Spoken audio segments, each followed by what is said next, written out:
Michael Garrett walked briskly through the open office of his logistics corporation, greeting employees with nods and short words of encouragement. His confident gait and calm smile betrayed an experienced leader accustomed to keeping everything under control. On the way to the office, employees smiled at him. Someone was in a hurry to report on a successfully completed task. Someone thanked him for a recent promotion. Michael knew many by name, was interested in the families of his subordinates. He was proud that he had built not just a business, but a team of like-minded people. People appreciated his leadership and care, and he appreciated their contribution to the common cause.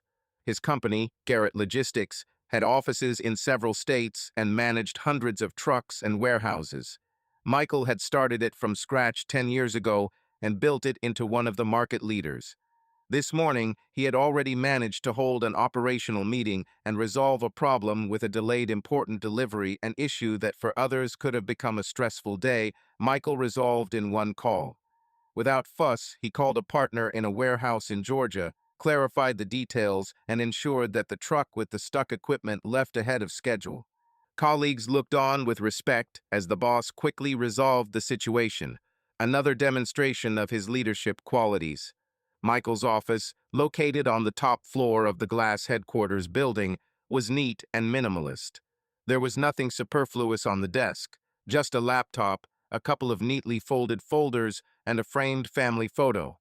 The photo was picture perfect.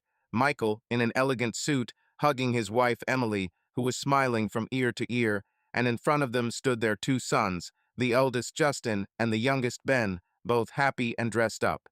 The photo was taken recently at a charity event where the Garrett family found themselves the center of attention from the press and guests. Michael took a moment to look away from his screens and documents to glance at the photo.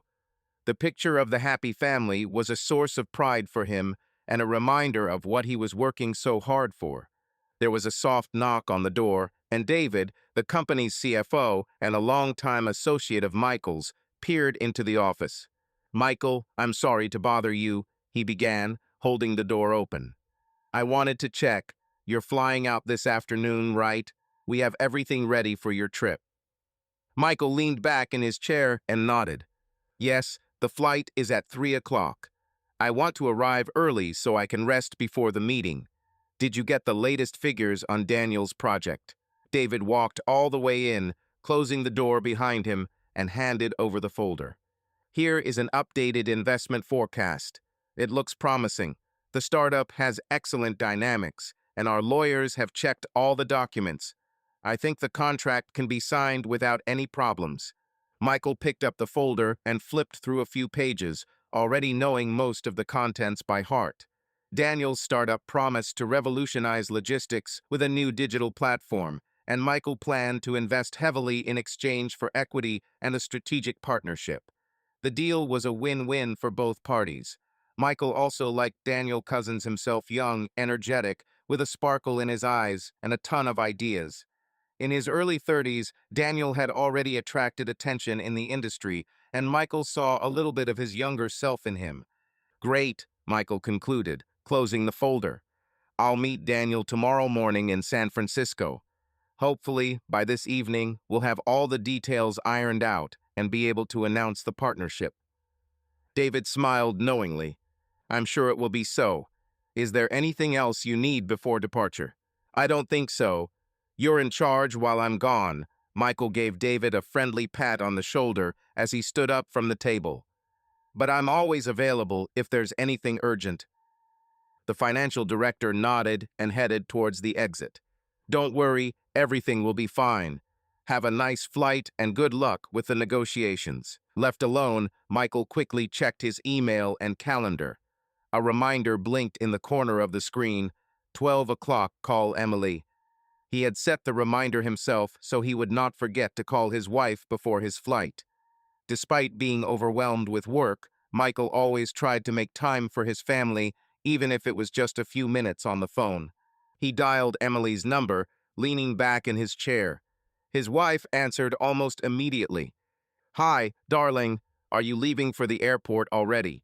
"Almost," Michael answered softly, feeling Emily's voice make him smile involuntarily. I wanted to hear from you before I left. How is everything at home? Everything okay?" Emily's light laugh came from the other end. "Everything is great. The boys are at school, I'm going to yoga, then I'm meeting a friend for lunch. A typical day for a retired socialite," she said, with a playful note in her voice. Michael chuckled. Emily had indeed left her job as a TV presenter several years ago, deciding to devote more time to her children and supporting her husband's career. She often joked that she was a retired TV star. But Michael knew that sometimes she missed the drive of her former job, although she tried not to show it. "You're not retired, you're on a well-deserved vacation," he corrected her good-naturedly. "Okay, I have to go now. I'll be in San Francisco this evening. I'll call from the hotel, okay?" "Of course, I'm waiting for a call. And good luck to you in your meeting with this child prodigy," Emily wished. "Bring us something tasty from there." "Definitely," Michael replied. "I love you." "I love you too," came the wife's quiet reply. After hanging up the call, Michael closed his eyes for a moment and took a deep breath. Everything was going according to plan.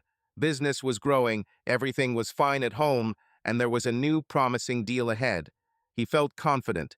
Taking the suitcase that stood by the office door, Michael looked around his workspace once more, lingering his gaze on the family photo. Then, without wasting a minute, he walked out of the office with a firm step.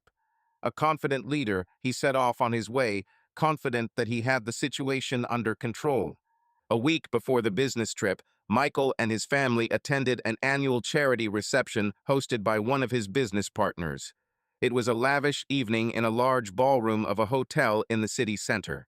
Hundreds of influential guests, camera flashes, champagne. The event attracted the attention of the press, partly due to the participation of the Garrett couple. Emily, as a former TV presenter, felt like a fish in water in such an environment. As soon as she appeared at the entrance, she smiled at the photographers and led Michael by the arm along the red carpet, sparkling with charm. In the hall, acquaintances kept coming up to them. Michael's business colleagues, old family friends, gossip columnists. Emily kept up conversations with ease. She knew how to speak and listen in such a way that the interlocutor felt important. When one of the local TV reporters asked for a short interview, Emily immediately agreed, standing next to her husband in front of the camera. "Michael, Emily, you look great," the reporter began, holding the microphone. "Tell us how you managed to combine a successful business and a happy family life." Michael exchanged glances with his wife and smiled slightly, giving her the right to answer first. Emily, without blinking an eye, answered with her trademark warmth in her voice. "The secret is simple: supporting each other. Michael and I are a team. When there is order and love at home, everything goes well in business. We always try to find a balance and devote time to the family, right, dear?" "Definitely," Michael confirmed, lightly hugging his wife around the waist in front of the camera. "Without Emily's understanding and support, I wouldn't have been able to achieve even half of what I have. She's my reliable rear." With these words, he looked tenderly at his wife. The reporter nodded with satisfaction, as if she had received exactly the answer she had hoped for. "Well, it's wonderful to see such strong families," the journalist concluded. "Thank you for sharing. Good luck to you today."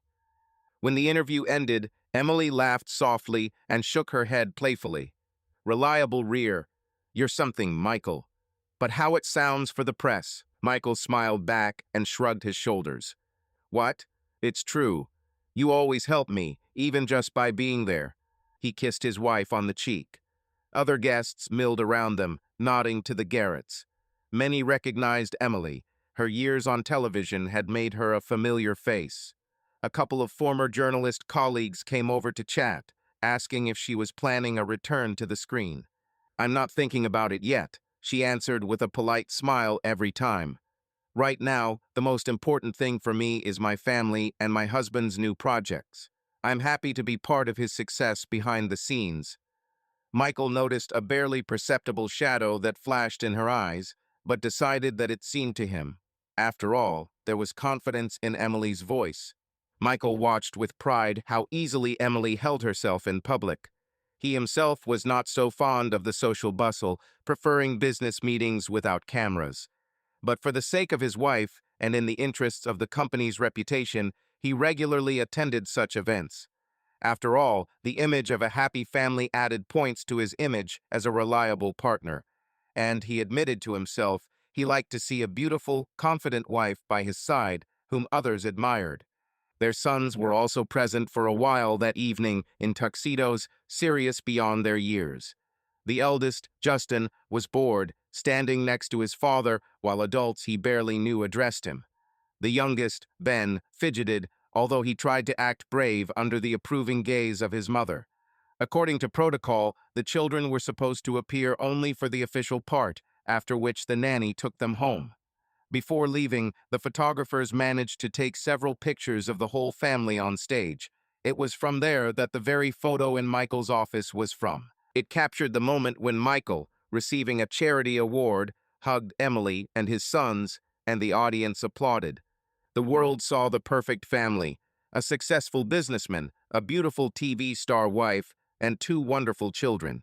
The Garretts were used to being in the public eye and were good at creating the impression that everything was perfect. Back then, a week ago, there were no signs that there might be cracks behind the glittering facade. Michael himself hadn't noticed any warning signs. He was sure that their marriage was strong, their business was thriving, their children were growing up in love. That evening, as he walked away from his guests and held Emily's hand, he felt like a happy man whose life had turned out just right. The morning after his arrival in San Francisco, Michael woke up a little earlier than his alarm. An important day was ahead. A meeting with Daniel Cousins was scheduled for 10 in the morning, and Michael was carefully preparing for the negotiations. He took a shower, put on a fresh suit, and was just about to go down to the hotel restaurant for a quick breakfast when the phone on the nightstand vibrated. The name appeared on the screen, Anna Nanny. Michael was surprised Anna rarely called him directly, especially knowing that he was in a different time zone. His heart sank. What if something happened to the children? He quickly answered. Anna, what happened? The nanny's excited voice was heard on the other end of the line. Mr. Garrett, I'm sorry to bother you. It's just... Emily left this morning. Michael frowned, not immediately understanding. Left? Where did she go? I don't know exactly, sir, Anna said, confused. She called me early this morning, said she had urgent business and would be away for a few days. Asked me to look after the boys. Said she would inform you herself. But now it's already noon and nothing from her. And then she left a letter for you. It was lying on the kitchen table. It seemed important. I felt uncomfortable reading it, but since the situation is strange, I decided to call you. Michael felt his throat go dry. A letter. Urgent business. He struggled to keep his tone calm. Anna, it's good that you called. Can you please open the letter and read it to me? The nanny hesitated for just a second. Okay, sir. There's just your name written on the envelope. I'm opening. Michael tensed, a chill running down his spine. Dozens of thoughts raced through his head, but none formed a clear picture. He heard Anna unfold the sheet of paper and clear her throat before reading. I'm reading, she said quietly and began out loud. Michael, when you read this letter, I will no longer be here. I'm sorry I chose this moment and this form of explanation, but I personally could not tell you this. It's not about you, it's about me. I can no longer live the way we lived. I met another man and fell in love with him. I understand how painful it is for you to hear this. I myself struggled with these feelings for a long time, tried to save our marriage for the sake of the children, for your sake. But I can't continue to deceive you and myself either. Our years together are a big part of my life, and I am grateful to you for everything. For our wonderful sons, for your support, for every smile. But I feel like I have exhausted myself as a second-tier wife. I miss what I had before: emotions, passion, a sense of life. I want to work again, develop, and be with a person who is on the same wavelength as me. Please take care of Justin and Ben now. You know I'm a good mother, but I need time to sort myself out and my new relationship. I'm not taking my sons with me because it's best for them to stay home in their familiar surroundings.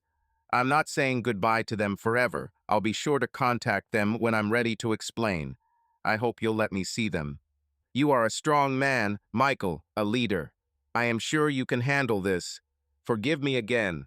It will be better for all of us. Emily. Oh my God. Anna barely audibly uttered when she finished reading the letter. She was probably shocked by the contents, just like Michael.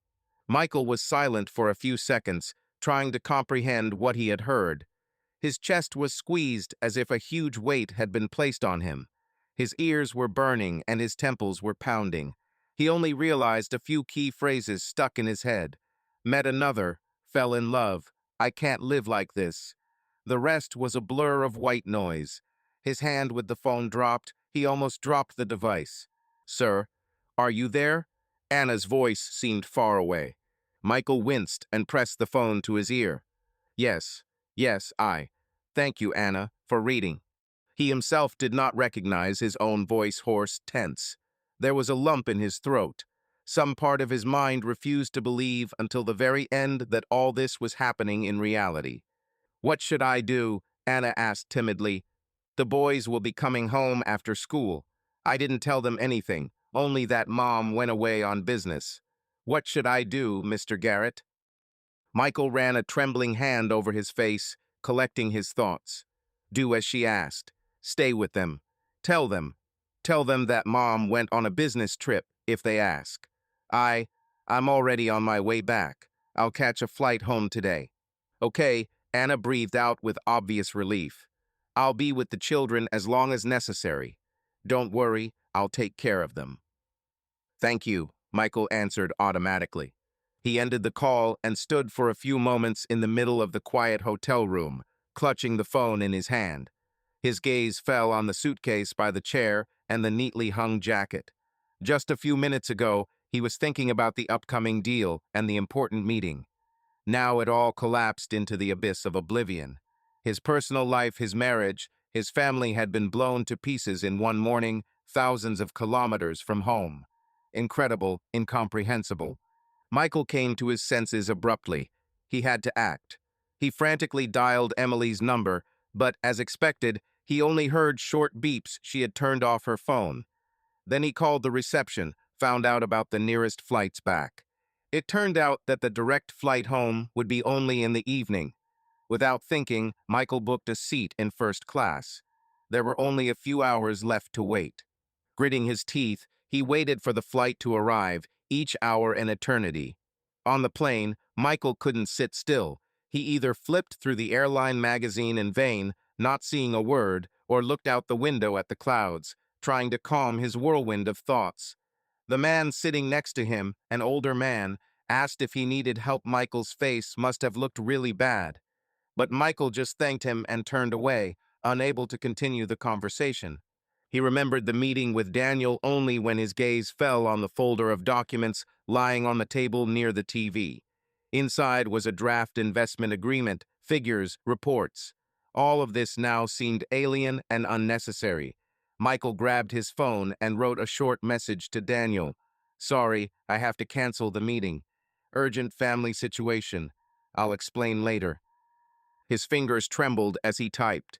After sending the message, Michael didn't even wait for a response. He knew only one thing. He needed to get back to his sons as soon as possible and sort out this nightmare. Packing his things into a suitcase with hurried movements, Michael took one last look at the empty room. He had left here in the morning full of confidence and hope, and returned as a completely different person, a shocked husband whose world had collapsed in a matter of hours. One thought was growing clearly: he needed to go home. Everything else was unimportant now. Michael returned home late at night.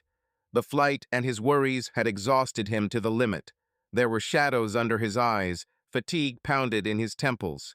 He opened the door in a muffled voice, not wanting to wake the children if they were sleeping, and crossed the dark living room. The house was silent. Only the wall clock ticked quietly in the hallway. Anna was dozing on the sofa, wrapped in a blanket. Hearing footsteps, she immediately stood up. "Oh, Mr. Garrett, you've arrived." "How are the boys?" Michael whispered, looking anxiously toward the hallway leading to the bedrooms. "Everything is fine. the nanny responded, also quietly. They are already asleep. They had dinner and did their homework. Justin, however, couldn't fall asleep for a long time. He kept asking about his mother. But I said that she was on a trip, as you asked. Michael nodded, feeling a pang of pain at the mention of Justin. There would come a time for a difficult conversation with his sons. But not now, not in the middle of the night. He needed to come to his senses first. Thank you, Anna. You can go home and rest. I'm already home, he said quietly. And thank you very much for everything you've done today. Anna's eyes sparkled with sympathy. She seemed to want to say something, but only said, "It's my job, and I'm very sorry about this whole situation. If you need anything, call me anytime." After seeing the nanny to the door, Michael locked it and leaned his back against the cold surface of the door, closing his eyes. He suddenly felt afraid to go into the empty marital bedroom, where everything would remind him of Emily. He lingered in the living room, sitting on the edge of the sofa. For a few minutes, Michael just sat in the darkness, trying to calm his raging thoughts. After a pause, he straightened up. There was one more detail that had been bothering him. Who was this other person? There was no name in the letter. The image of an unknown rival was unbearably boring into his brain. Michael remembered Anna mentioning that morning that Emily had gone away with someone. He decided to ask more now, while the memories were fresh. Michael called Anna, hoping he hadn't woken her up on the way. She answered right away. "Yes, Mr. Garrett." "Sorry, Anna, to bother you again. You said this morning that Emily had left. Did you notice if she left alone or if someone took her? This is important." The nanny paused for a second. "I'm not sure. I saw from the window how she got into someone else's car near the house. A dark blue car pulled up to her. I think it was a Tesla. There was a man at the wheel, a young one. I caught a glimpse of his profile. He got out to help load a suitcase." Michael tensed, listening to every word. A dark blue Tesla, a young man. "You didn't recognize him. You haven't seen this man before?" he asked with oppressive hope. Anna sighed. "You know, he seemed familiar to me. I think this is the same Mr. Daniel who dined with you a couple of weeks ago. You brought him, remember, the young entrepreneur. Sorry, maybe I'm wrong." Michael felt a chill inside. He held the phone tighter, as if he hadn't heard. "Daniel? Are you sure?" "Not 100%, Anna answered excitedly. "I only saw him once, but the car is exactly the same as the one he came with, and he looks very similar. Tall, dark-haired, thin. I think he is." For a few seconds, Michael was speechless. The clock ticked loudly in the quiet house, marking the moments in which his shock had turned to rage. Daniel Cousins, the young startup guy Michael had invited to their house one day, wanting to build a friendship before a deal. That evening suddenly came back to him with frightening clarity. 2 weeks ago, Michael came home from work early, and Emily was bustling about in the kitchen, setting the table for a special guest. Daniel Cousins had arrived without a companion, alone, with a bottle of expensive wine as a gift. The conversation was lively over dinner.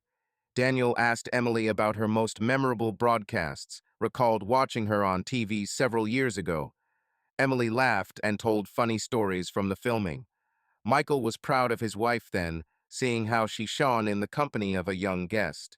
He himself enthusiastically discussed the prospects of the logistics industry with Daniel, feeling that he had found a kindred spirit in business.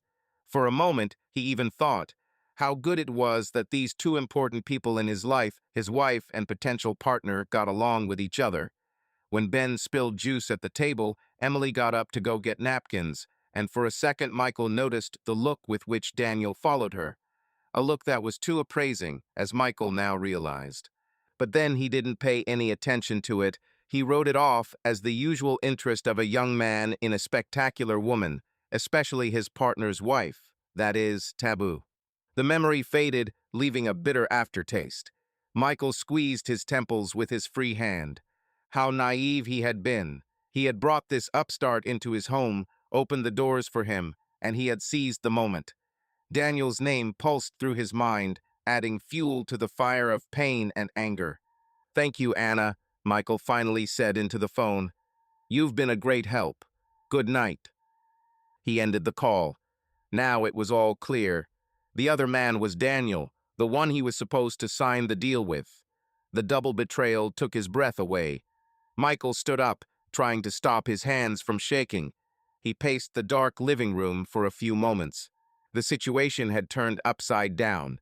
Just yesterday, Daniel had been a talented partner, almost a protege, and now he was the man who had destroyed his family. The thought pounded in his head, there would be no agreement. No way. Michael stood at the window, looking out at the night sky above the quiet hill where their home was located. Anger was energizing, though mingled with heartache. Now that he knew the name, he could act. And the first step would be to permanently sever any business relationship with Daniel Cousins. That night, Michael was determined. He would not allow the traitor to use a single cent of his money. And there were other decisions ahead: how to protect his children, how to survive the blow and not lose himself. But now, in the dark living room of an empty house, the main thing was the name that changed everything.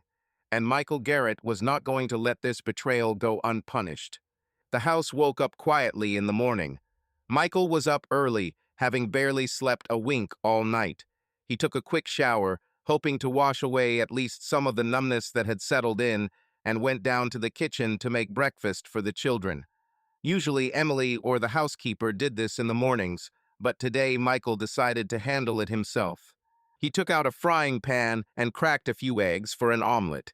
His hands were acting mechanically, and his thoughts were somewhere far away. Standing at the stove, Michael suddenly caught himself making 2 omelets as if on autopilot. He made a batch for his wife. He painfully squeezed the handle of the frying pan and poured the excess mixture into the sink. Half an hour later, Justin came down to the kitchen, still sleepy, wearing a t-shirt and school sweatpants. Seeing his father at the stove, he raised his eyebrows in surprise. "Dad, are you cooking? Where is Mom?" Michael placed plates of omelet and toast on the table, trying to speak casually. "Mom won't be here today. She went away on business, remember? I told you so." Justin frowned as he sank into his chair. "Well, yes," Anna said. "But why so suddenly? Has she called you? When will she be back?" Michael felt a lump in his throat, but tried to remain calm in front of his son. He patted Justin on the shoulder and smiled at the corners of his lips. "I don't know yet, son. She's had some unforeseen circumstances, but she'll definitely get in touch. Don't worry, everything will be fine." The sleepy figure of the younger one, Ben, appeared in the kitchen doorway, rubbing his eyes with his fist. "Dad, you're back, and where's Mom?" Justin and Michael exchanged glances. The older man quickly intervened. "Mom's not here, she's away. Let's have breakfast, otherwise we'll be late for school." Ben pouted but sat down at the table. Michael silently put his arm around his shoulders, setting down a glass of orange juice. Breakfast was tense. The children sensed the tension in the air, but tried not to ask questions. Justin chewed his toast sullenly, glancing from his father to the empty seat where his mother usually sat. Ben picked at his omelet with his fork, clearly missing his mother's usual pancakes. After breakfast, Michael drove his sons to school himself, although usually Emily or the driver did this. On the way, Ben animatedly talked about the upcoming performance at the school concert, and Michael tried to nod along, to encourage to feign normality as best he could. Justin sat in the front seat silently, looking out the window. Before getting out of the car at the school, he suddenly quietly asked his father, "Dad, are you sure everything is okay with Mom?" Michael felt a pang in his heart at the worry in his son's voice. He nodded. "Yes, of course. Don't worry. She's just going through a difficult time right now. I'll talk to you both tonight, okay?" Justin looked down and nodded, although there was doubt on his face. Ben, not understanding anything, waved cheerfully from afar, having already met some classmate at the entrance. As the children disappeared behind the school doors, Michael finally allowed himself to exhale and lean back in the car seat. There were a lot of issues to resolve, and the best thing he could do for his sons now was to pull himself together and act. On the way back, Michael began planning his next steps. First, his finances. He didn't know if Emily was trying to withdraw money or transfer assets, but he knew he had to secure his accounts. Pulling into the supermarket parking lot, he pulled out his phone and started making calls. First, to the bank where he and his wife kept their joint accounts. Checking the balance of the main family account through the app, Michael discovered a large transfer made yesterday morning, the day before Emily left. $50 Zizenzen were withdrawn from the account to an account unknown to him, probably to her personal account or even cashed out. He gritted his teeth. Emily had taken care of the golden parachute before fleeing. After waiting for the bank manager's response, Michael firmly and officially gave the following order. Freeze all joint accounts immediately until further notice. Yes, right now. Deactivate additional cards in my wife's name. Do not conduct new transactions without my personal confirmation. The bank employee tried to clarify something, but Michael was adamant. Then he called the credit card companies. He canceled the additional credit cards Emily had been using, changed the online passwords to the accounts. The feeling of determination dulled the pain a little now. At least he was taking concrete steps to protect his and his children's future. There was no way to forget about business. The next point was the final termination of relations with Daniel. Michael had already withdrawn his participation in the meeting yesterday, but now it was necessary to put an end to it officially. Michael headed straight to the office. He usually warned his secretary about his arrival, but this time he didn't. Entering the familiar corporate building, he felt the curious glances of the employees. Everyone knew that he was supposed to be on a business trip. However, no one dared to ask questions. Something in his tense face and piercing gaze stopped unnecessary words. He walked straight into David, the CFO's office, and closed the door behind him. David jumped in surprise. Michael, what happened? You're supposed to be in San Francisco.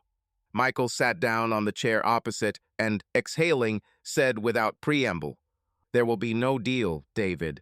We withdraw our offer and cease all negotiations with Cousins. David stared at his boss in amazement, thinking he had misheard. What? Wait. But why? You were so determined. Everything was going perfectly. Something happened. Michael felt a bitterness rise in his throat. Of course, David deserved an explanation. They had worked together for years, but it was impossible to air such a personal drama within the walls of an office. For a second, Michael had a mental image of Emily and Daniel together, behind him. He clenched his fist under the table. It happened. Let's just say that this man betrayed me and undermined my trust, he said dryly. The CFO studied Michael's face for a few more seconds, thinking. Finally, apparently assessing the seriousness of the tone, he nodded. Okay, it's your decision as an investor. But legally, we had a preliminary agreement. How are we going to justify the refusal? Michael was ready for this too. In our Loy Memorandum of Intent, it is written that the parties can terminate negotiations without explanation at any stage before signing the final agreement. We will take advantage of this. If necessary, we will pay a penalty. It seems that $100,000 was provided for in case of failure of the deal due to the investor's fault. No matter, we will survive. Okay, David sighed, still shaken by the sudden change of plans. I'll take care of the formalities. It's a shame, though, the project was promising. But since it's a matter of trust, there's nothing we can do about it. He looked at Michael sympathetically. Look, I can see you're at your limit. Is it because of something personal that happened? Maybe you should take a couple of days off, and we'll sort this out ourselves. Michael shook his head. Thank you, friend, but there is no time to rest. On the contrary, I need to be in business. And also, make sure that the news that we are winding down our cooperation with Cousins quickly spreads among our circles. Let colleagues and partners know we are not doing business with him. Michael's voice took on a steely edge. David looked at him carefully and nodded slowly. I understand. We'll do it. Leaving the CFO to carry out his decision, Michael returned to his office and closed the door. He sank into his chair, suddenly feeling incredibly tired, but at the same time, he felt like the first step had been taken. He had cut off Daniel's ability to use his resources and connections. Next came the much more painful area of marriage, family, children. There were many more decisions to be made, and none of them were easy. Michael took out his phone and thoughtfully scrolled through his contacts. Perhaps it was time to bring in people to help him through this chaos. He couldn't do it alone. With this thought, he began making new calls now to those who could be called his allies in the impending struggle. That same day, around midday, Michael was sitting in a conference room at a law firm where he worked for an old friend, family lawyer Robert Fields. As soon as he picked up the phone after Michael called that morning, Robert found a slot in his schedule and invited him to discuss the situation confidentially. Robert was now looking over a copy of the Garrett marriage contract, occasionally glancing sympathetically over his glasses at Michael. Michael sat across from him, trying to look composed, even though he was seething inside. So, Robert finally began, putting the papers aside. First, I want to say, I'm very sorry that you have to go through this. But since it happened, let's think about how best to protect your interests and the interests of the children. Michael nodded, leaning his elbows on the table. The dry language of legal documents and the businesslike tone of his old friend were a little sobering. Have you read the contract yet? Remind me what it says about property and betrayal, Michael asked quietly. Robert sighed. Yes, I will make a short summary. Your marriage contract regulates everything in quite detail. Firstly, all the property you had before the marriage remains your separate property. That is, your company, assets, real estate acquired before the wedding are not subject to division. Jointly acquired property during the years of marriage is subject to division, but with certain conditions. The lawyer flipped through several pages. Secondly, there is a note here about violation of marital obligations, including adultery. If one of the parties is caught in adultery, the other party is released from paying any spousal support, and the share of the adulterous party in the joint property is reduced to a minimum agreed-upon amount. Michael tried to focus on the facts. So, if I prove that she cheated on me, then I owe her almost nothing. Robert frowned. In general, yes. The contract stipulates compensation to her in a fixed amount, remember. You agreed to $500,000 in case of divorce without aggravating circumstances, and only $100,000 if the divorce is due to infidelity. This will essentially be all that she can claim from your funds. Well, her personal savings, gifts, everything in her accounts, she gets to keep it. But as I understand it, it's not much. Michael nodded absently. $500,000 was a lot of money, but in the grand scheme of his fortune, it was a drop in the bucket. At that moment, all those years ago, he and Emily had signed the contract more as a just-in-case, not really believing it would be useful. Now it was a lifeline, although the fact that it had come to be used was heartbreaking. Regarding the children, Robert continued, the contract cannot strictly define custody, but there is a statement of the parties' desire for joint custody in the best interests of the child, unless otherwise dictated by circumstances. In the current situation, the circumstances are clearly not in her favor. You are already effectively exercising sole physical custody. The children are with you. She abandoned them. Yes, Michael confirmed sullenly. She left without even talking to them. I don't know what she's planning next. We can't know, the lawyer agreed. But the courts really don't like cases where one parent abandons their children. That's a serious disadvantage for her if it comes to a custody dispute. Michael nervously clasped his hands together on the table. I want full custody of my sons, legal and physical. I don't want her to take my children away from me after all this. Robert tilted his head to the side. I understand. Considering that the children are currently living with you, you have a strong position. We can immediately request a temporary court order for sole physical custody during the divorce process, citing the fact that the mother voluntarily left the children. Usually, the judge will accommodate this so as not to pull them back and forth. Michael nodded. It sounded logical. As for legal custody, it's more complicated. The courts tend to grant joint custody unless there are serious reasons against it, the lawyer continued.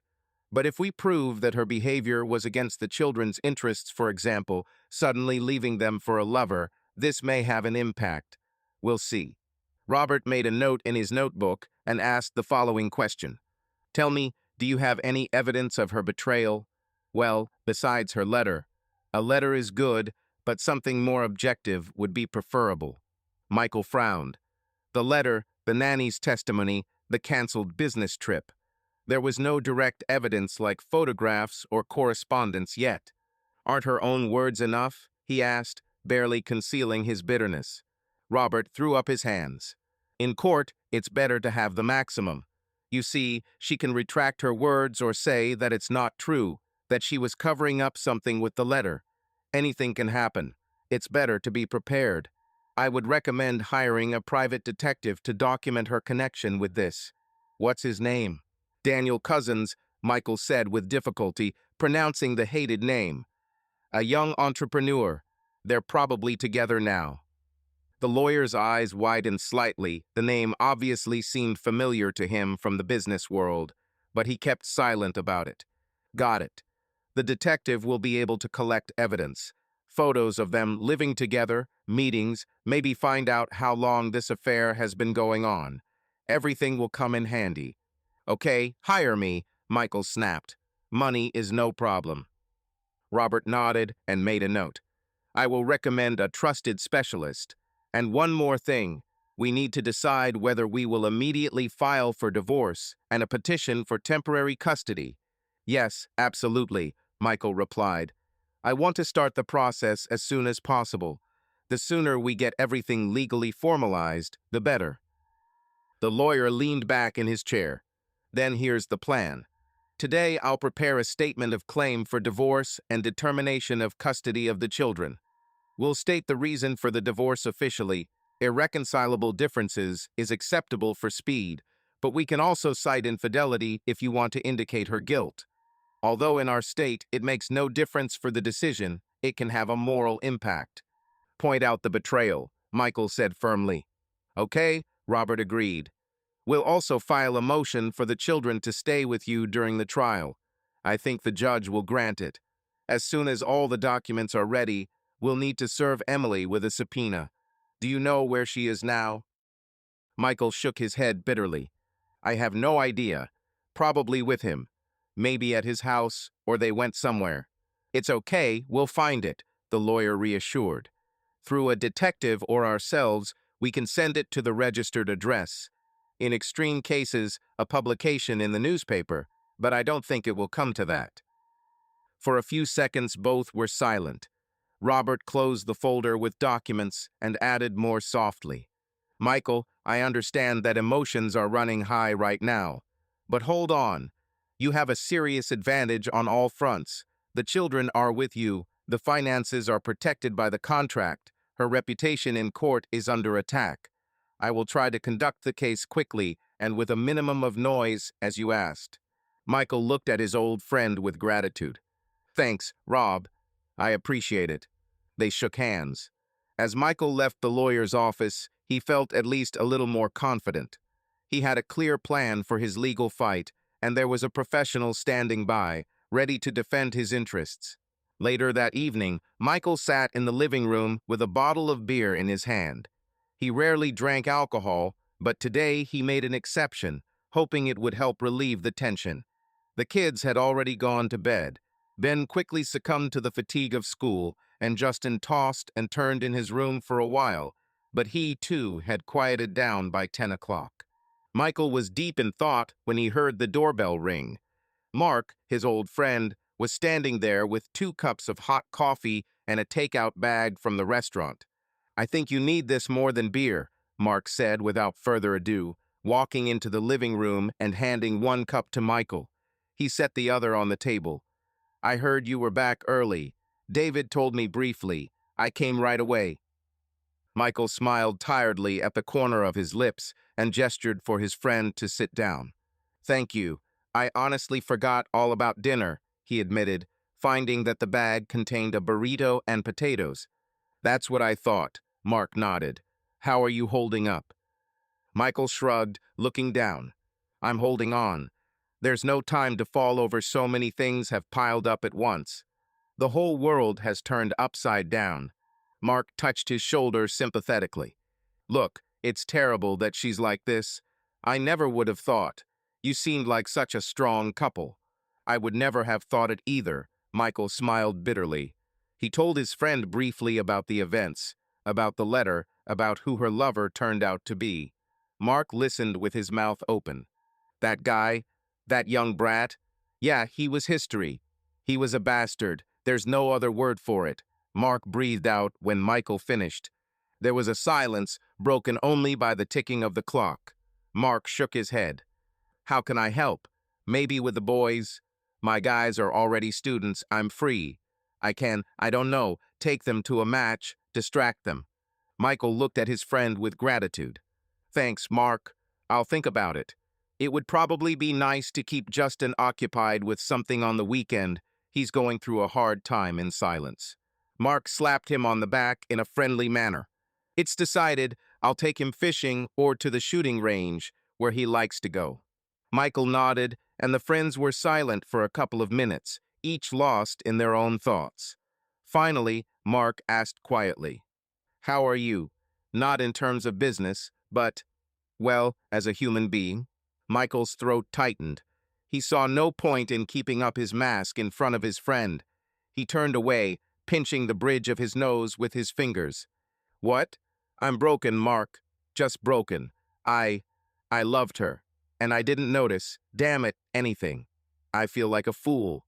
And I feel sorry for the children to the point of tears. Mark was silent, letting him speak.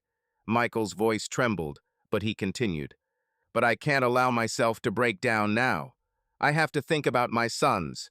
I have to protect them, give them a normal life, no matter what. And the business. It could also be at risk from a scandal if everything comes to light. Mark shook his head. You're right about the kids. They're wonderful, and they need a strong father now. And you're already doing everything right. And business. People will understand. You're not the first one whose personal life got mixed up with work. At least you defended your positions. Yes, Michael straightened up, trying to calm down. I canceled the deal. The finances are under control. The lawyer is already working. Well, that's great, Mark concluded, finishing his coffee. You know, if you need to talk somewhere at night or get distracted, call me. Anytime. Michael squeezed his friend's shoulder warmly. Thanks, buddy. I really need this now. An hour later, when Mark left, leaving containers with half-eaten dinner on the table, Michael went upstairs and looked into his son's bedrooms. Ben was snoring peacefully, clutching his favorite toy. Justin was sleeping restlessly, but still sleeping. Michael carefully adjusted the blanket on him and tiptoed out. Returning to the empty marital bedroom, he felt a lump of loneliness. But in his mind, he had this thought. He was not alone. Children, friends, trusted people, they were all on his side. He had called on his allies, and they had responded. This meant he had enough strength to get through the coming trials. The next day, Emily's mother, Catherine, called. Her voice was shaking. She had learned about what had happened and wanted to see her grandchildren. Catherine apologized to Michael for her daughter's actions and, with tears in her eyes, asked him not to prevent her from seeing the boys. Michael assured his former mother-in-law that he would never deprive his grandmother of the right to see her grandchildren. He himself felt sorry for this elderly woman, who also became an unwitting victim of the situation. Their once close-knit family fell apart, affecting other lives. The day after his meeting with his lawyer, Michael spent the morning at work, immersing himself in the company's affairs as much as his nerves would allow. He wanted to distract himself from his personal drama, at least by switching to familiar tasks. At the same time, he waited for news from Robert. He promised to let him know when the divorce suit would be filed in court and when he would hire a detective. Closer to midday, while sorting through his mail on the computer, Michael received a message from his lawyer. The lawsuit was filed today at 11:20. The judge will consider our petition for temporary custody during the day. We are waiting for now. The detective has started working. Michael breathed a sigh of relief as the legal machinery began to move. He could already picture Emily receiving the summons and the letter from his lawyer. It would surely come as a shock to her. She might not yet fully understand that he would not sit idly by. As if in response to his thoughts, an incoming call appeared on his phone, Emily's number. His heart pounded in his chest. Michael stared at the screen for a few seconds before accepting the call. "Yes," he said dryly into the receiver. There was a tense breath on the other end, then Emily's voice. "Michael." She fell silent, as if she didn't know where to begin. Michael, too, was silent, his jaw clenched. Finally, Emily blurted out irritably, "You froze our accounts. The cards don't work. The bank calls me and says that everything is blocked on your order. What's going on?" Michael felt a surge of anger at her indignant tone. He expected, if not an apology, then at least some remorse, but all he heard was reproach. "What's going on?" he asked slowly. "You, Emily, abandoned your family and went off to who knows where. That's what's going on. And yes, I took care of the bills. They're my bills now." Emily exhaled sharply, her voice taking on a hysterical tone. "What do you mean, they were always common? You left me without funds, Michael. Don't you understand?" "You left yourself without funds," he snapped. "Let me remind you, we have a marriage contract, and according to it, after your demarche, you have practically no right to any of my property." There was silence. Emily seemed speechless for a moment. When she spoke again, her voice was quieter. You decided to hit where it hurts most, right? Money is all that matters to you." Michael snorted angrily. "Don't you dare turn everything upside down. Are you blaming me? After what you did? I'm protecting what belongs to my children and me. And yes, I used the very legal leverage that we both signed voluntarily." Emily started crying, or pretended to, and sobs could be heard on the other end of the line. "I didn't think that you would act so cruelly. I understand that I am guilty before you, but we are adults. We can discuss everything." Michael felt his insides boil with this unbearable mixture of reproaches and pleading. "Discuss?"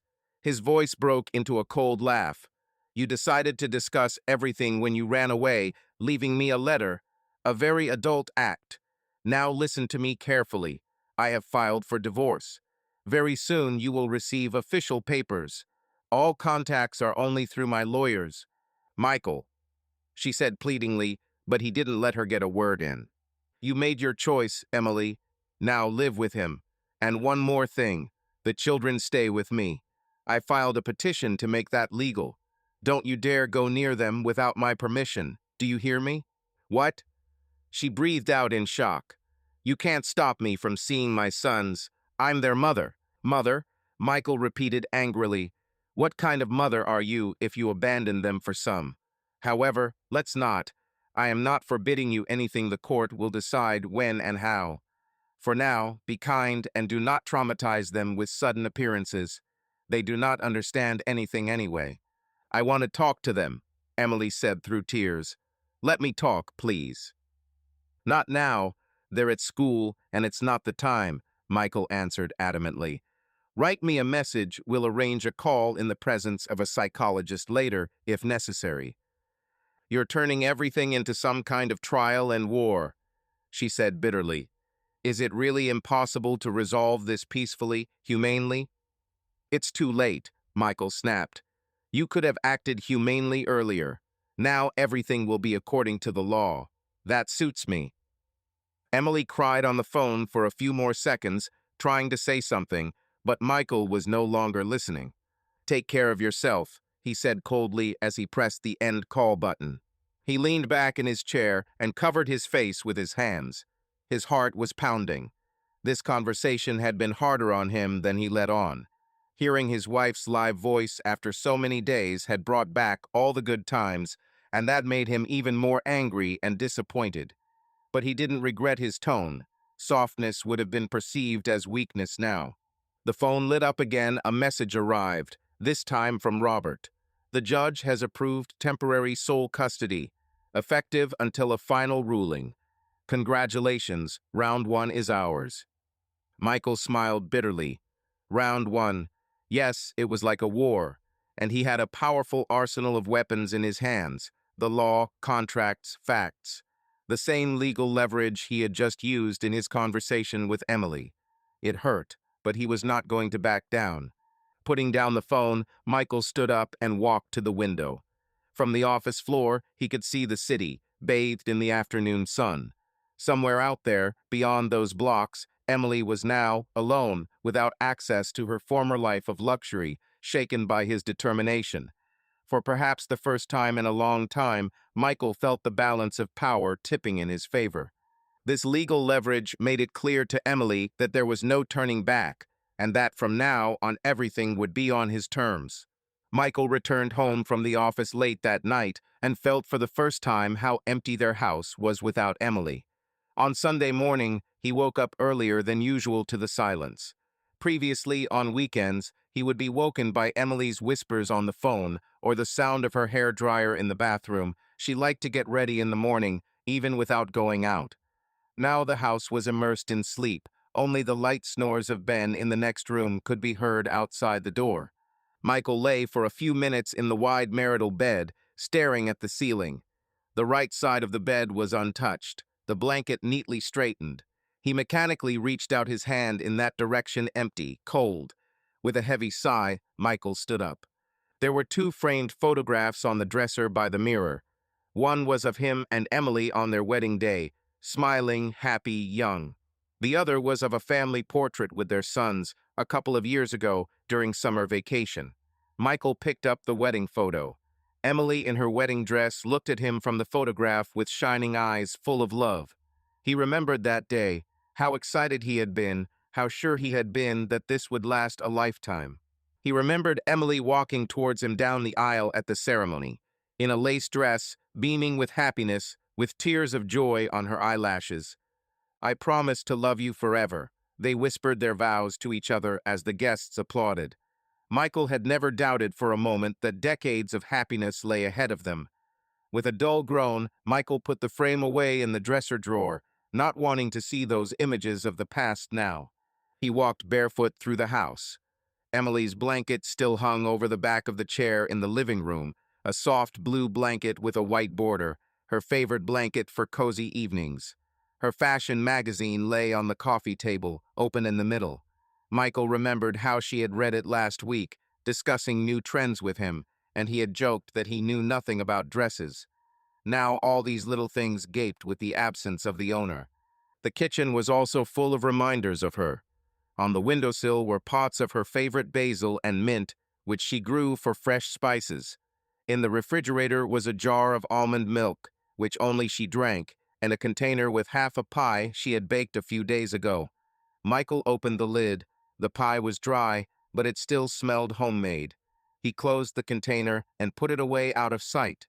On Saturday afternoon, Ben's school phoned.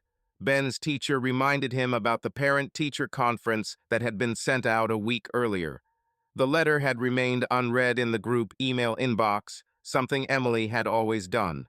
Michael apologized, wrote down the details, and set a reminder. He had dozens of little things like this to master, things that his wife had previously kept under his thumb. Michael emerged from his reverie and began cleaning. Usually the housekeeper came on Saturdays, but he canceled her visit. He didn't want strangers on those days. So he had to deal with the accumulated chores himself. He started the washing machine with linen, loaded the dishwasher, and dusted. He discovered that he had little idea of how to navigate the household, which Emily had always run so casually. He had to look for powder for colored laundry in the pantry, call Anna to clarify at what temperature to wash his son's shirts. With comical annoyance, Michael realized that he didn't even know where the fresh towels for the bathroom were before. He only had to say so, and a clean towel would miraculously appear thanks to his wife's efforts. While sorting through the clean linen, he went to the closet in the bedroom. The shelves with his shirts were in perfect order, Emily's merit. Michael tried to maintain them as best he could, but he would never have been as pedantic as she was in everyday life. He reached out to put down a stack of t-shirts and froze. Half of the wardrobe where his wife's things hung was empty. Only a few hangers swung forlornly. Emily had managed to take a lot, but not everything. In the corner hung her burgundy evening dress, in which she had shone at one of the receptions. Apparently, it did not fit into the suitcase and was left behind.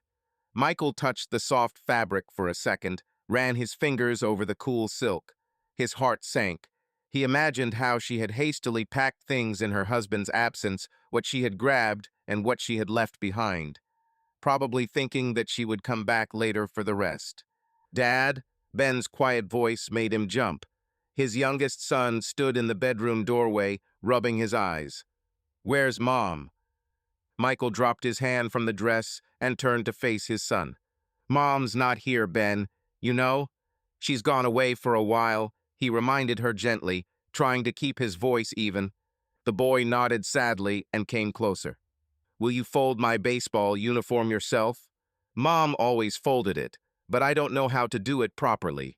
Michael squatted down in front of his son, placing his hands on his shoulders. "Of course, son.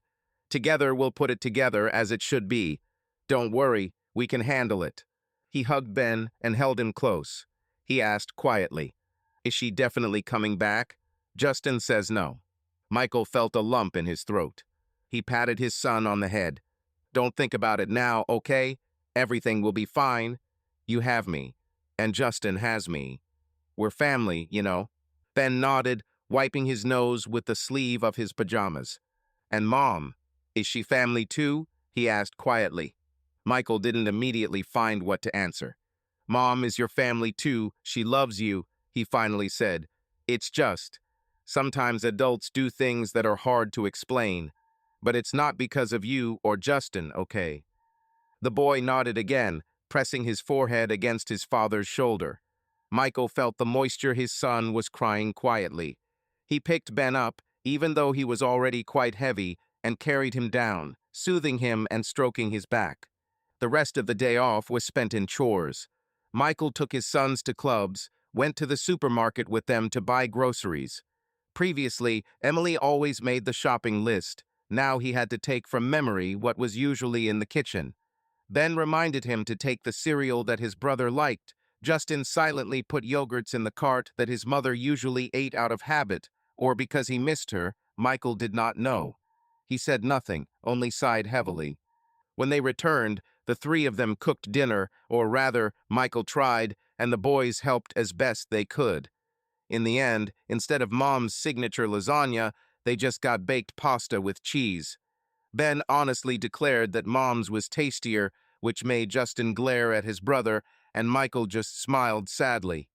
"Well, we'll learn too, right?" After dinner, the children went off to their own activities. Ben sat down to draw in the living room, and Justin retired to the room with the phone. Michael felt the silence filling the house again. That same unfamiliar silence that had taken over Emily's cheerful voice, the sound of her heels on the parquet floor, and the ringing of her laughter in the evenings. The house without its mistress felt almost lifeless. Walking around the living room, Michael automatically straightened a slightly crooked picture on the wall. It was Emily's habit to keep things tidy and cozy.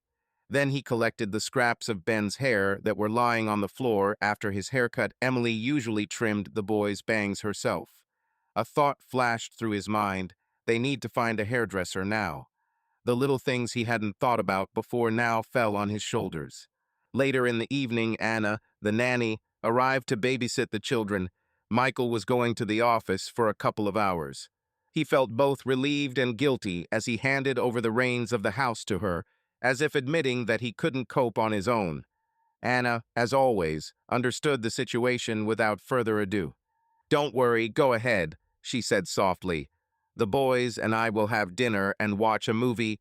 I'll organize everything." Michael thanked her. As he was leaving, he glanced back.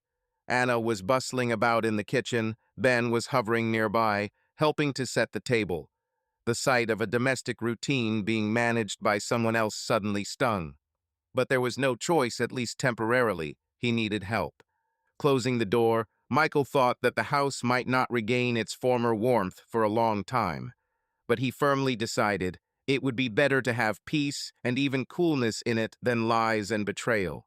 Without the mistress, it would be different, but it would still be there. He would take care of it. A week had passed since Emily's departure. Michael knew that he couldn't put off having an honest conversation with his children any longer. They were already feeling uncertain, and the eldest, Justin, clearly had a lot on his mind. On Sunday evening, after putting Ben to bed a little early, Michael decided it was time to have a frank talk with Justin. The eldest son had barely spoken in the last few days, avoided his father, and was not himself. Michael knocked softly on Justin's half-open door. "Ken?" "Yeah," the teenager responded vaguely. Michael walked in. Justin was sitting at his desk, staring at his laptop. He closed the lid when his father appeared. There was silence for a few seconds. "We need to talk, son," Michael began, sitting down on the edge of the bed opposite him. "I know this is hard for you. It's hard for me too. But I want you to have fewer questions." Justin nodded silently, not looking up. Michael ran his hand through his hair, searching for words. "You probably already understood. Mom won't be back soon. So he won't come back at all, huh?" Justin interrupted sharply. He glanced up at his father. Tears of anger glistened in the teenager's eyes. Michael felt as if something was squeezing his chest. "She probably won't live with us anymore," he said quietly. We're getting a divorce." Justin chuckled angrily and turned his face to the wall. "I thought so," he muttered. "It shows." "Listen." Michael tried to get closer, but Justin suddenly turned to him, his eyes flashing. "No, you listen, Dad. Do you want to talk? Let's talk. Why did this happen? Your mother—" Michael began, but his son didn't let him finish. "Just don't say that you just broke up. I'm not a little boy. Mom left for another man, right?" Michael was taken aback by Justin's directness. "What makes you think that?" "Because otherwise she wouldn't have left us like that," the guy said through gritted teeth. "I heard your conversation yesterday. You were shouting on the phone about someone. And also, I saw her texting someone secretly before. She always had her phone in her hands. The last few weeks, she smiled sometimes for no reason. I thought she was chatting with her friend." Michael ran his hand over his face. "Yes, Justin. Mom fell in love with another man." It was painful to say, but at the same time, it was strangely liberating to hear the truth. Justin turned pale and clenched his fists. "Who is he? Do you know?" Michael nodded. "I know. It's not someone we know from the family. Don't worry." He decided not to go into details about Daniel. His son didn't need it now. Justin exhaled loudly, turning away. "How could she? And now what? Did she leave us for this guy?" The bitterness and hurt in Justin's voice struck Michael in the heart. He stood up and came closer, putting his hand on his son's shoulder. "Listen, Mom didn't abandon you. She's confused. I'm sure she loves you and your brother. She just wanted a different life." "Nonsense," Justin said, pulling away. "If you love someone, you don't do that." Michael fell silent. He had nothing to say in response. Justin was right about many things. "You're angry, and I'm angry," he said quietly after a pause. "But she's still your mother, and someday, maybe, you'll be able to talk to her and figure it all out. I don't know. She's not with us yet, but I'm with you, and I'm not going anywhere."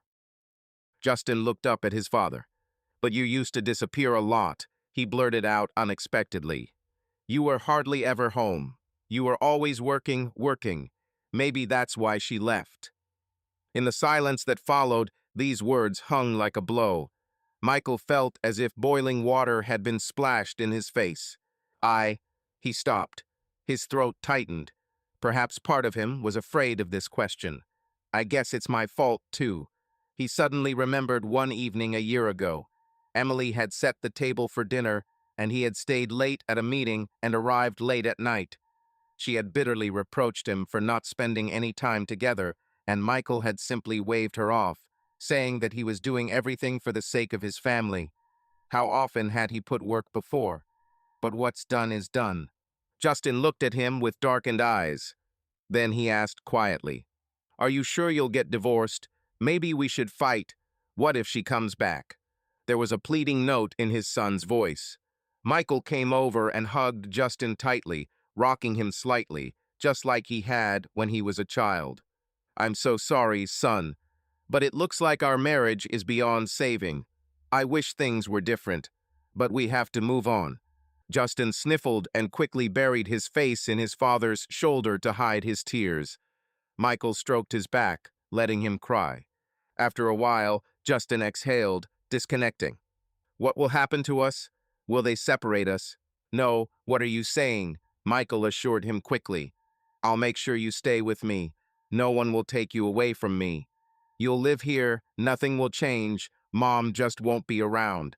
But she'll be able to visit you. Justin nodded, sniffling. Will Ben understand? He asked a little later.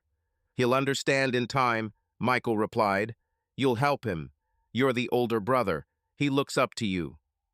I know, Justin said quietly. I try to distract him, but he cries sometimes at night. Michael closed his eyes, holding back tears. Thank you. You are mature beyond your years. But don't forget that you are still a child and have the right to be sad, angry. To talk to me about all of this. I am always ready to listen to you. Okay? Justin nodded silently. Father and son sat together in silence for a moment longer.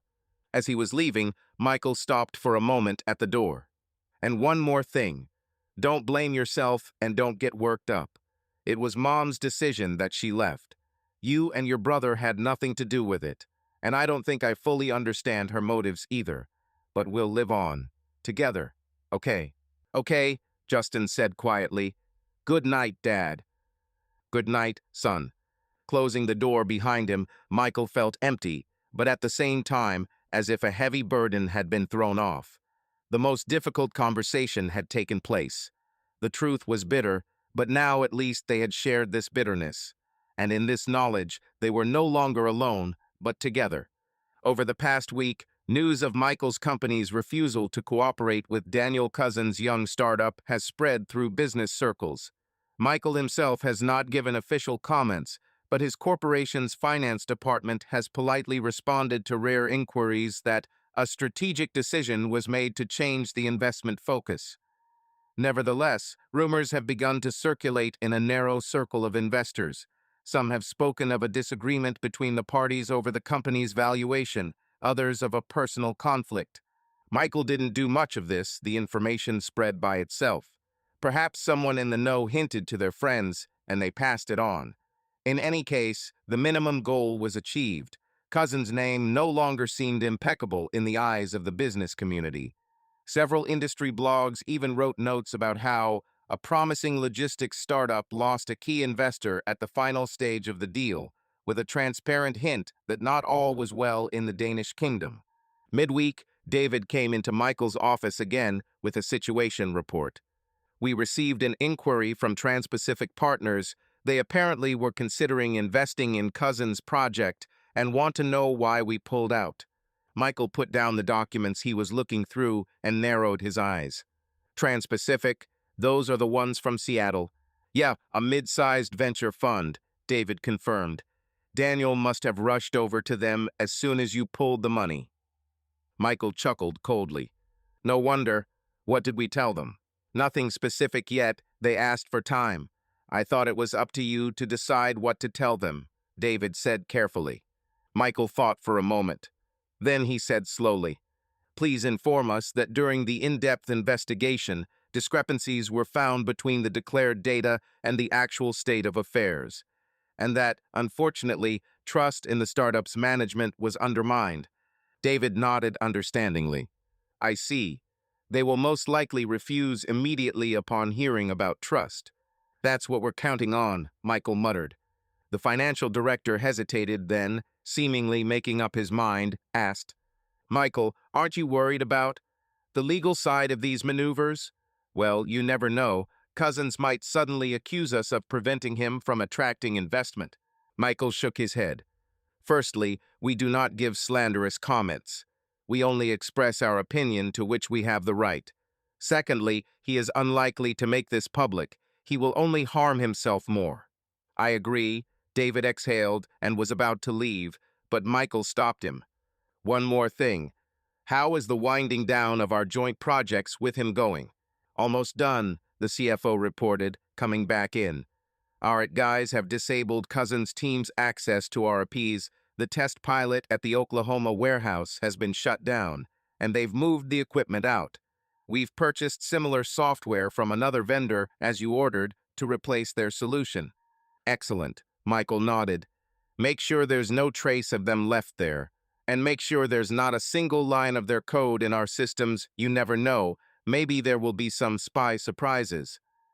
David allowed himself a grin. Our specialists have cleared everything out, don't worry. When his colleague left, Michael leaned back in his chair. He knew he was being harsh, perhaps cruel. But every time he imagined Daniel's smug face or Ben's tearful eyes, the pity vanished. In the afternoon, his mobile rang. An unknown number appeared on the screen, and Michael reluctantly picked it up. "Hi, Michael," a familiar voice said. It was one of his fellow investors, Marvin Crosby, with whom he had participated in many venture deals. "Listen, here's the deal. There's a young man here, Daniel Cousins. You mentioned his startup. It seems like things didn't work out for you." Michael couldn't help but squeeze the phone tighter. Of course, Daniel was actively seeking funding on all fronts, and now he had reached Marvin. "It happened," he confirmed dryly. "What happened? He sounds like a smart guy. But it immediately seemed strange to me that you left. Although you seemed to be praising the project at first," Marvin continued in a casual tone, but Michael knew that he was fishing for information. Michael thought for a moment. On the one hand, Marvin was not a stranger. He could talk to him frankly. On the other hand, he didn't want to bring up personal details. "Marvin, between you and me," he began, choosing his words carefully, "the guy has integrity issues. I can't recommend trusting him." The colleague on the other end fell silent, digesting what he had heard. "I see," he drawled, "a serious statement." "I'm not insisting," Michael continued, "but I personally found that he crossed the line of business ethics, so I decided not to deal with him." "I see," Marvin sighed. "Thank you for your frankness. That's enough." They said goodbye, and Michael hung up. Marvin had clearly gotten it right, even if he didn't know the details. In the business world, being accused of ethical violations is almost a stigma. In the venture world, trust is more valuable than money. It only takes one spark of doubt for a fund to turn its back on a founder, no matter how brilliant. Later that evening, as Michael was about to leave the office, an email arrived in his personal inbox. From Daniel Cousins. Subject: personal apology. Michael froze, staring at the screen. His hands itched to delete the message without reading it. But curiosity, spurred by bitterness, got the better of him. He opened the message. "Michael, I know you probably don't want to read this letter, but I still ask you to take a minute. I am guilty before you. Our business and personal life got mixed up, and this should not have happened. I want to sincerely apologize for the pain and inconvenience I caused you. I will not ask for forgiveness. I understand that I do not deserve it. But believe me, I did not have a plan or evil intent. It just happened. I really loved Emily, and she made her choice on her own. I also want to say that I am very sorry about the deal falling through. It is a blow to me, but I will take it as a lesson. I am not asking you to resume cooperation. I understand that this is impossible. However, I hope that with time you will at least be able to not hold a grudge against me. I wish you and your sons all the best. Daniel." Reading the letter, Michael felt a conflicting mix of emotions. On the one hand, every word of Daniel's apology seemed empty and belated.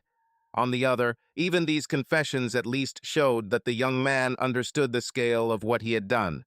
Michael closed the letter without a response. No line would bring the family back or undo the betrayal. But the gesture meant that Cousins himself was already feeling the effects, and Michael was determined to make sure those effects reached his professional sphere. Michael stood up, pressing the monitor's power button. The pressure on Daniel's startup was gaining momentum, and if Michael had been acting quietly in the shadows, then soon the crisis in the rival's project would manifest itself openly. He did not gloat. Too much pain had darkened his own life. But as a businessman, he was going to see it through. The trader would pay the price in full, and no amount of apology could prevent it. A couple of weeks later, events around Daniel Cousins' startup were moving rapidly.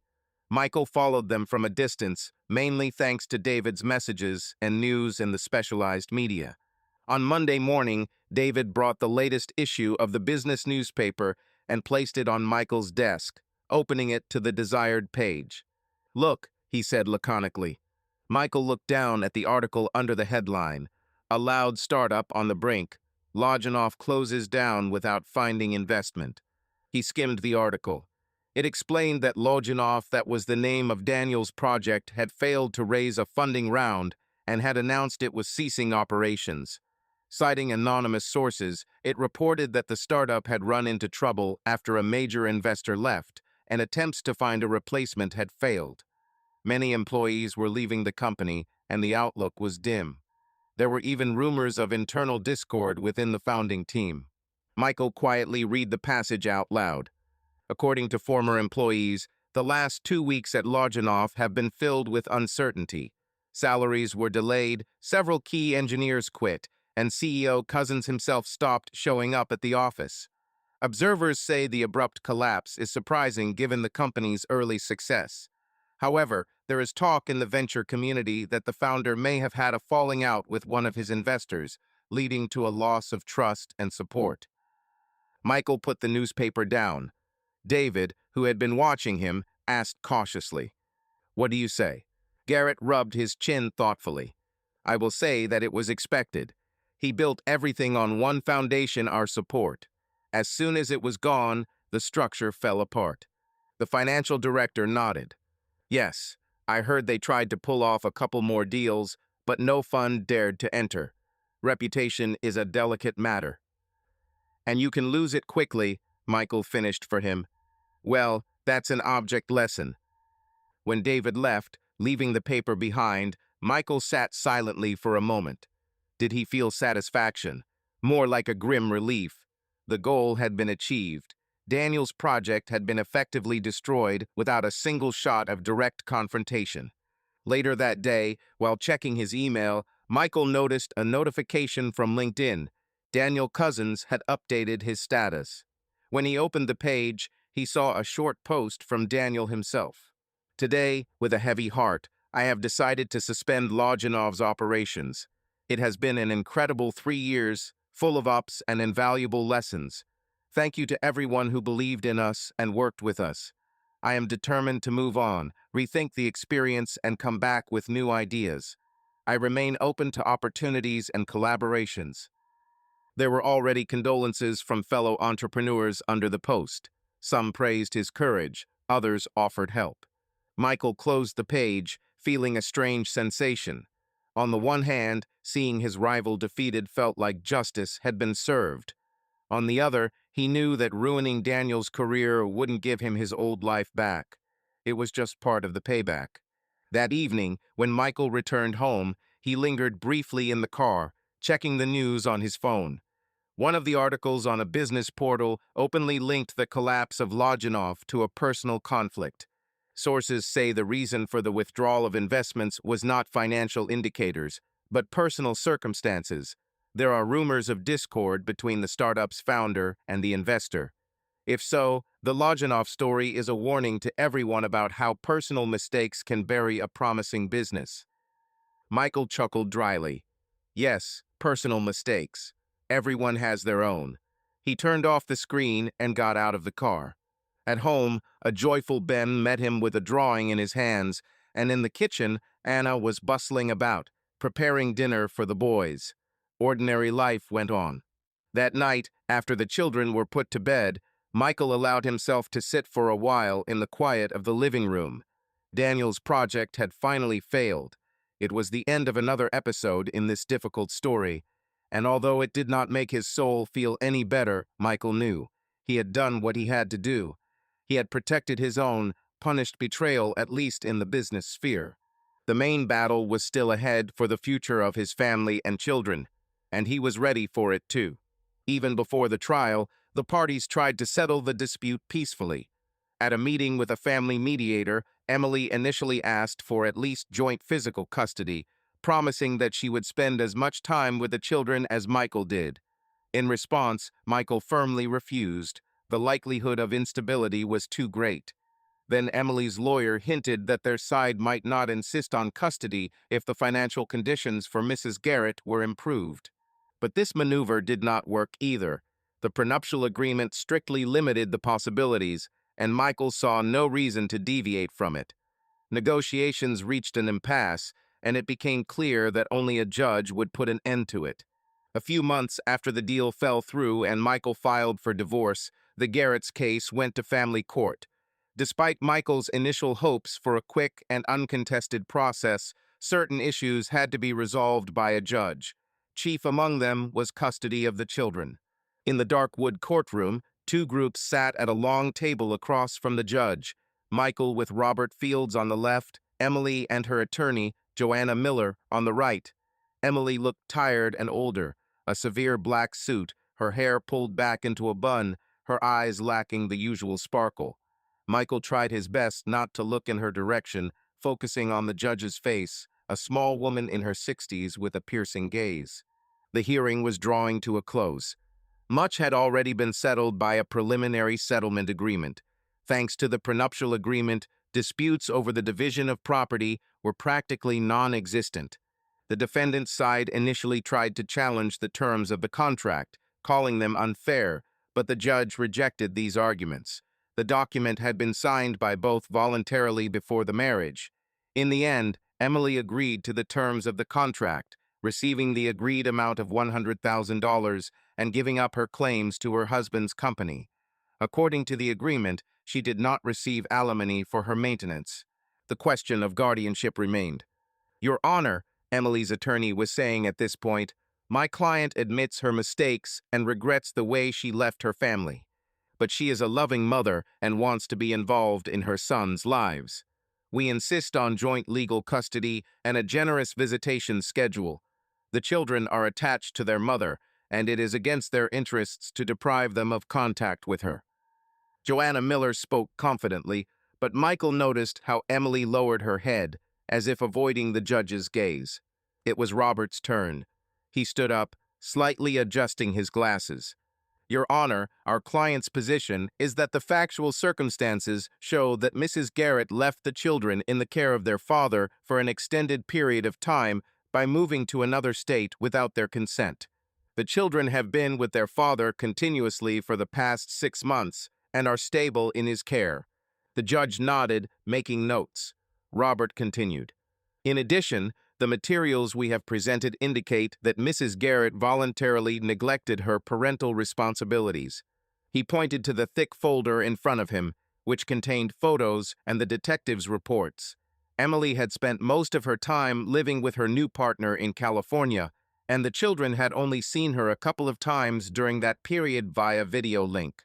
"We are not against the mother's communication with the children," Michael's lawyer said with emphatic calm. "But we believe that the children's place of residence should be determined with the father. As for legal custody, given the circumstances, my client asks that the most important decisions be entrusted to him as well, in order to eliminate potential conflicts. Mrs. Garrett, unfortunately, has proven herself unreliable in matters of stability for her sons." Emily sobbed at the words and whispered something to her lawyer. The judge raised her hand, calling for order. Silence in the hall. She leafed through the documents for a bit, then looked at Emily. "Mrs. Garrett, is there anything you'd like to add personally?" Emily stood up, holding on to the edge of the table with one hand, as if to keep her balance. Her voice trembled. "Your Honor, I know I made a mistake. I love my children very much. I can't justify my actions except by saying that I got lost in myself. But please, let me be a part of their lives. Justin is 14, Ben is 9, they need a mother." She sniffed and continued. "I agree that while they live with their father, he has more opportunities. But I can come, I want to see them. They miss me." Her voice broke. There was a pause in the courtroom. The judge looked at Emily carefully, then turned her gaze to Michael. "Mr. Garrett, please stand up," she asked. Michael stood up, his back straight. "Tell me," the judge asked, How do you view the children's future communication with their mother? Are you categorically against it, or are you ready for some kind of compromise? Michael felt all eyes turn to him. His throat was dry, but he tried to speak clearly. Your Honor, I never said that I wanted to deprive Emily of maternal rights. I'm only concerned about the psychological state of my sons. They took her departure very hard. If a clear and safe schedule of visits is established without sudden disappearances, I don't mind them seeing each other. Mrs. Garrett's lawyer jumped to her feet, deciding to ask one last question in an attempt to soften the position. Mr. Garrett, isn't it true that because of your constant absence from home, your wife felt abandoned even before the breakup? Robert Fields countered. I object, the question does not relate to the case of children. You don't have to answer. The judge nodded to Michael, but he raised his chin. I will answer. Yes, I worked a lot. But my children were always under supervision and surrounded by care. And this is not an excuse to leave them. Emily's lawyer wanted to add something, but the judge stopped the debate with a gesture. Emily closed her eyes and tears began to flow. The judge nodded, writing something down again. Then, after consulting with the secretary, she began to announce the decision. The court, having heard the parties and considered all the materials presented, orders the marriage between Michael Garrett and Emily Garrett to be dissolved, the place of residence of minors Justin Garrett and Benjamin Garrett to be determined with their father, Michael Garrett, the father to be granted sole physical custody. Emily let out a quiet cry, but the judge continued. Legal custody is determined to be joint, but with the proviso that the main decisions on education and health care are made by the father, with mandatory notification of the mother. The mother's visiting rights are established as follows: 2 days off a month from Saturday to Sunday under her supervision, as well as half of the school holidays, provided that the mother does not interfere with the children's communication with the father during this period. The first 2 months of meetings are held in the presence of a child psychologist or social worker, taking into account the long break in contact. Then, at the discretion of the court, it is possible to expand the visiting regime. The judge paused to let those present absorb what she had heard and concluded.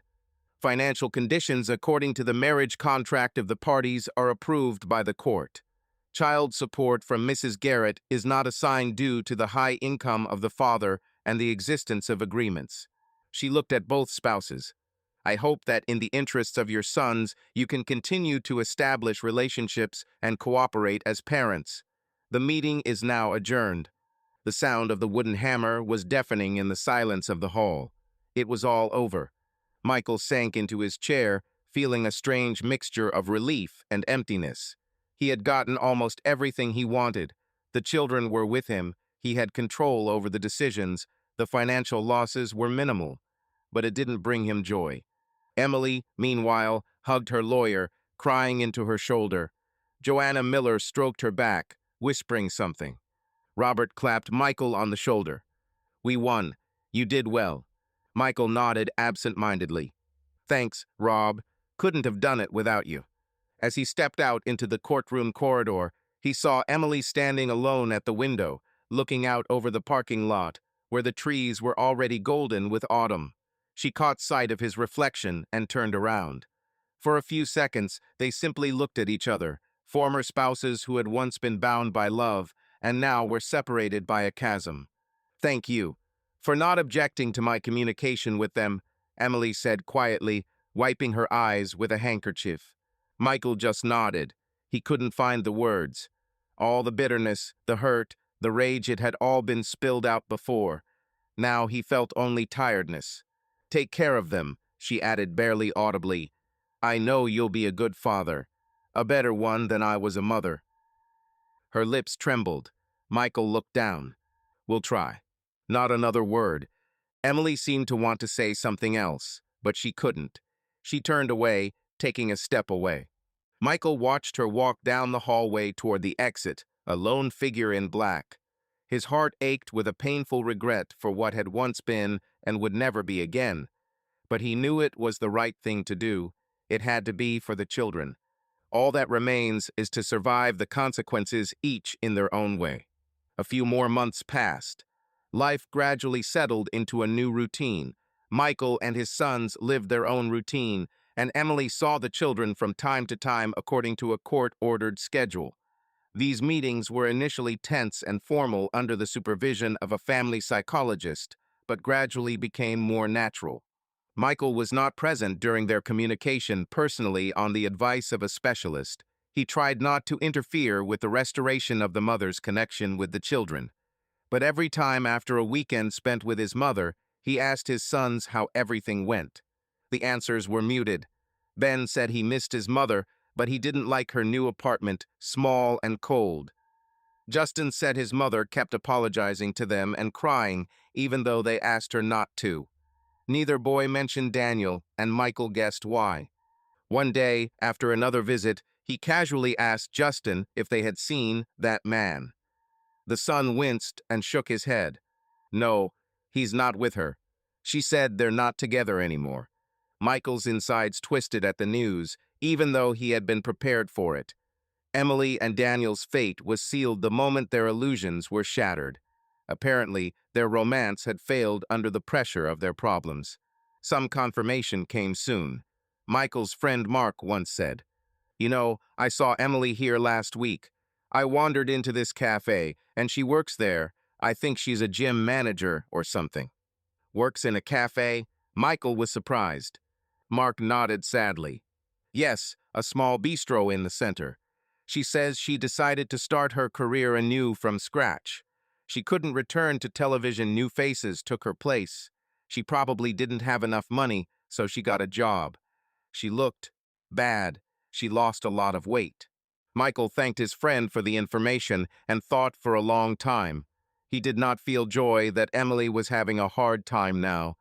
Rather, he felt bitterness. She herself had destroyed what she had, and she was paying in full. On nights when insomnia would not let her rest, Emily would sit for hours in the darkened living room of her one-room apartment, leafing through an old family photo album. The pictures showed two smiling boys. She was happy. Michael was proudly hugging his family nearby. These images made her heart clench. Sometimes she wanted to call Michael in the middle of the night and ask for forgiveness one more time, but she knew it was too late. Instead, Emily would cry, burying her face in the stuffed animal that Ben had once given her, and praying silently that her sons would someday be able to forgive her. That was how her evenings passed alone and in remorse, which nothing could bring back.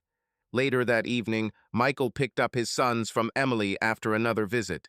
The arrangements called for the meetings to take place without the supervision of specialists, but in public places.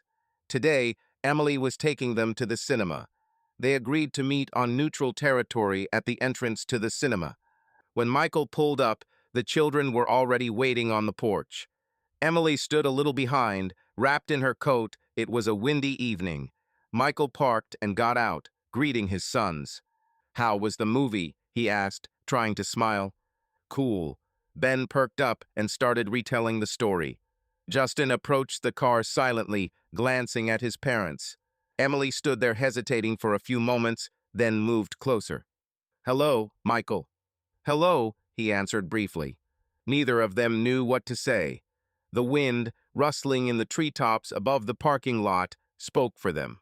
"Thanks for the ride," she finally said, although usually Anna, the nanny, picked up the boys. "You're welcome." Michael opened the car door, letting Ben into the back seat. Justin was already settled in and putting on his headphones, giving his parents a chance to talk. Emily took a hesitant step closer. "How are they?" "At home? Coping." "They're coping," Michael nodded. "We're all trying." She looked down. "I know. I see how well-groomed and calm they are. You're great, like a father." "I'm just doing what I have to do," he replied calmly. Emily nodded, fiddling awkwardly with the edge of her scarf. "Michael, I wanted to say," she began and fell silent, choosing her words. "Well, you were right. About everything. I was wrong. I ruined everything. And I'm very sorry." Michael was silent, looking at her face. Once he had thought it beautiful. Now he saw the tired lines around her eyes, the dull skin, the look that had lost its confidence. This was a broken woman. I have nothing left to lose, she continued quietly. Daniel, we are not together. He has his own life now without me, and nothing would have worked out. I am left alone. She spoke the last words almost in a whisper, as if she were confessing to a mortal sin. Michael felt a pang of pity. As painful as it was to remember the betrayal, it was also difficult to look at Emily now, standing before him, crushed. You have children, he said softly. You're not alone if you're a mother to them. Emily nodded, blinking rapidly to clear away the tears. Yes, yes, I know. I'll try. I just don't know if they'll be able to forgive. Time will tell, Michael responded. They fell silent. Then Emily, as if waking up, quickly stepped back. It's time for you to go. The guys are probably hungry. Have a good trip. Thank you. Michael opened the driver's door. Take care, Emily. She smiled sadly. We'll try. He got into the car and started the engine. In the rearview mirror, he saw Emily standing there for a few more seconds, then slowly turning and walking away along the sidewalk, clutching her bag to her side.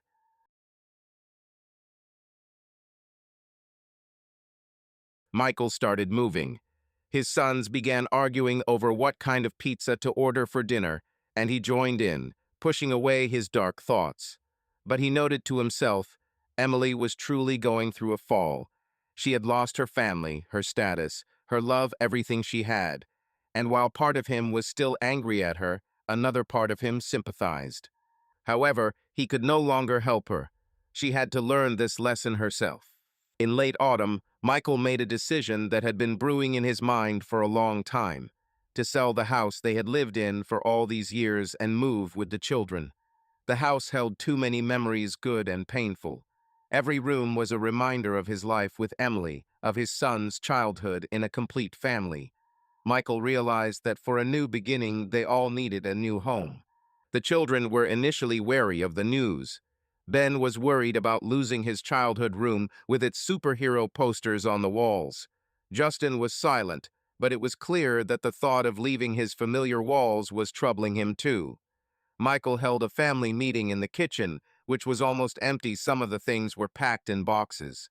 He explained to his sons that they would not be moving too far to a neighboring area, closer to a new school. He had previously selected a place with an excellent school district, that each would have their own room, and together they would figure out how to arrange them.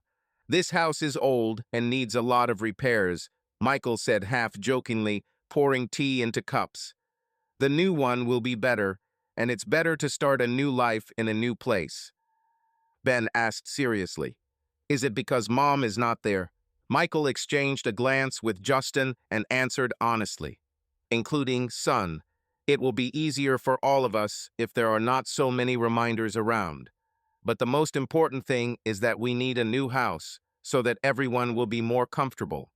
To be honest, there is too much extra space here and the garden is big, and I don't have enough time to take care of it.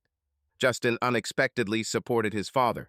Yes, we hardly use the yard, and this abandoned pool. It's high time. Michael smiled gratefully at his son. The last days before the move were hectic. The house was slowly emptying. Some furniture was sold, some was put into storage. Emily took her remaining things silently. Without making a scene, she arrived when the children were not there, thanked Michael for the opportunity to take a suitcase of old photographs and mementos. He just nodded. This was her past world. With the new house, he did not want to take the ghosts of the past there. On the day the Garrett house finally changed hands, Michael arrived alone to pick up the last of the boxes. The kids were at school, and he had an hour to spare. He walked slowly through the empty rooms. There was the living room, which seemed small and strange without furniture. There were still light rectangles on the wall where family photos and paintings had hung for a long time, taken down yesterday.